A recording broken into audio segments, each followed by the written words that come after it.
Welcome to Bachatting, guys! And let's welcome our special guest for tonight, Susy. Hello. Nice to be here. Thank you so much for inviting me. Of course. Very excited. Great. So, Susy, your Instagram username is Bachata Bad Girl. Yes. Okay, so where does it come from? Does this name have a story? Well, it used to be Bachata Barbie. Oh, I thought you were gonna say it used to be Bachata Good Girl. Yeah, but Barbie is sort of like a good girl. Okay. And while I was Bachata Barbie and I was a good girl, my account got hacked. Do you think good girls can dance sensual bachata, or is it reserved specifically for bad girls? I think every good girl has a little bad girl in her and definitely can dance sensual bachata. Because sensual bachata is a lot more than, it has shown me that it's a lot more than what we see to the eye.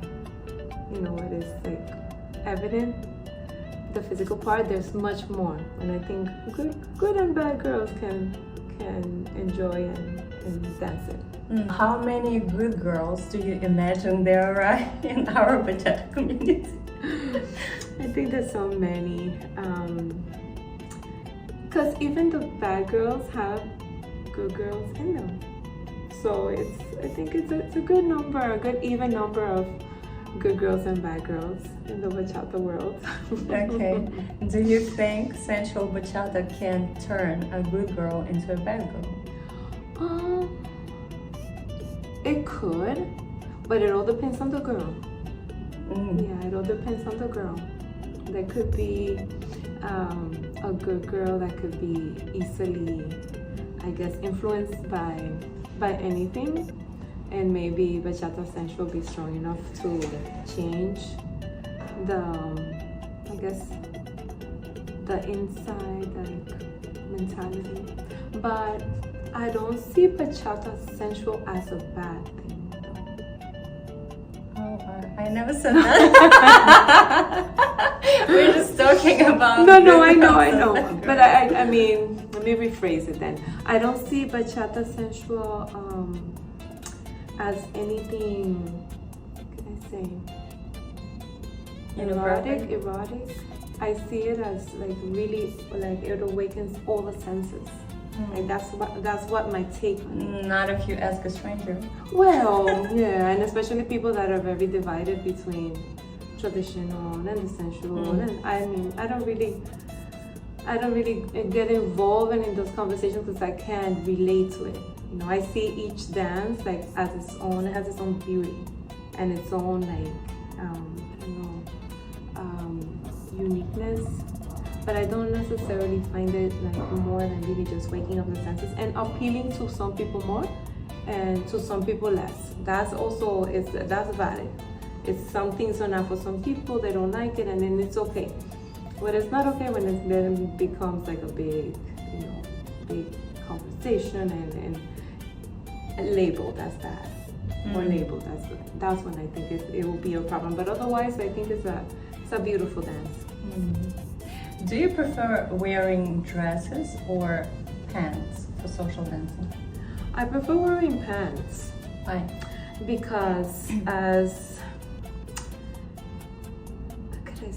gentle as it may look, you break a sweat, and wearing pants I think is just like more comfortable to navigate the whole a whole night of dancing, for example. I think it's easier with pants, at least for myself. I find it a little easier. Even in the summertime. Does clothing set the mood for the dance? Or for you, you know, when you dance? Yeah, I believe so.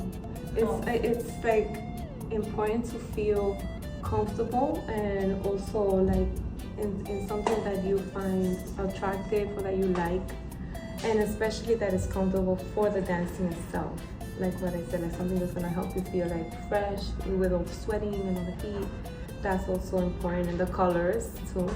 Right. The colors, they can enhance your mood, and It makes a difference what you wear. What are you looking for when you go out social dancing? Well, I hope that every time I go out, I can get like enough dances to feel dance satisfied. That's my main thing.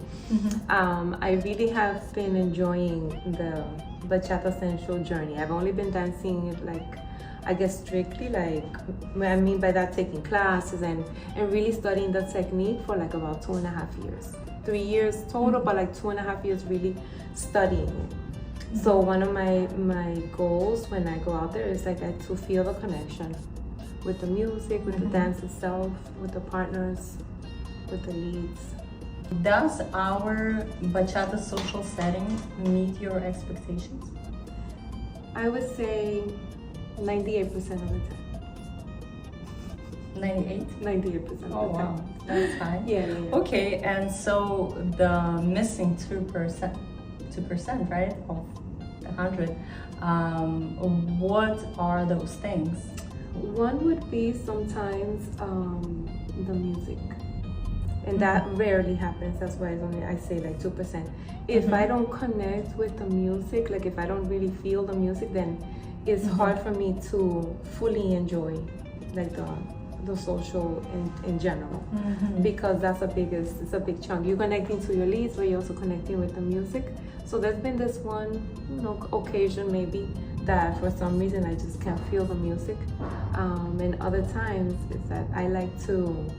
Sometimes my soul wants to dance, but my body needs to rest. I'm exhausted. And I just go anyway. Sometimes I start dancing and it just like lifts my whatever tiredness or mood. But sometimes I just really need to rest. So those times also it won't work out, nothing to do with the social or the music, but just myself, that I need a little extra rest. I learned a lot from Alonso. He's like one of my bachata fathers, and Michelle also.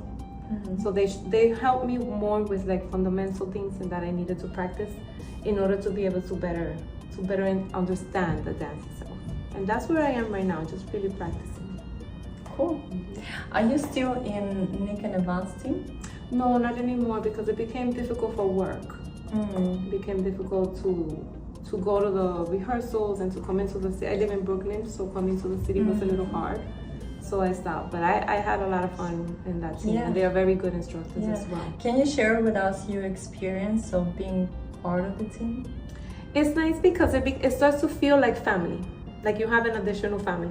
Aside from the salsa and bachata community that are always there at the social, this is a different type of connection because you travel together. I went on a couple of trips with them to Connecticut, to Sarasota. I went to Houston. And during those times, as well as the rehearsal, you start to share like experiences and form friendships that, I don't know, they're very special bonds. We also had out of dance like reunions and just like plans, birthdays and activities that were just like lots of fun. And Nick and Yvonne are very, very warm. Very warm people, very nice. And very knowledgeable too in the Bachata Central. So I have a lot to be grateful to them as well. Would you say you met a lot of people through our bachata community who became dear to your heart? Oh yes, many. I have also friends that were salsa dancers that came to dance Central Bachata, some through me and some that we just randomly met, and then that extended that friendship that was already long, became even longer. But I've met brand new friends. Transformed. Yes. And now you. Oh. Do you dance bachata in the shower? Yeah, I dance in my house all the time, in the stairs, in the train. Yeah, in front of the mirror. In front of the mirror. I put a mirror in my living room for that. I'm terrible. A special bachata mirror. Yeah, Okay, nice. I put like, those mirrors that come like in rectangles. I set up like, my plan was to put like a wall in my living room, because all I have in my living room, I have one couch and gym equipment. I have a Pilates machine, a Reform, a big giant thing that goes from wall to wall. I have elastic bands, and then I also dance. And the bachata mirror. And then but there's something funny happened. That is those pieces that I bought it from Amazon, and then I was connecting them fine until one of them is like the fun house mirror. So the image is kind of, so that didn't work out. So I didn't want to invest more on it because I was like, I didn't connect it right, or there'll be a part, like, because it's just squares that I glue. It comes with like little stickers. There's one that didn't kind of fit, so I didn't want to continue that. Like it wasn't the effect that I was looking for, but it did the you know, for the most part I could see myself, and I practiced on it. Cool. Are you ready for the little something? Oh yeah. Oh, very nice. Thank you so much. Oh, this is one of my favorite scents. Thank you. Yes, well, Thank you very the much. person. Thank you, whoever bought this. I really love it. It's very, I think I also had one time something similar to this. Rose scent is one of my favorite scents, so this is very nice. Thank you very much. Thank you. I really love seeing how the energy is circulating in our community through gifts giving. Very nice. Thank you so much. Thank you so much for coming. Thank you for this. I really appreciate it, and I'm very happy that you asked me to do this, and thank you again. All right. Cut.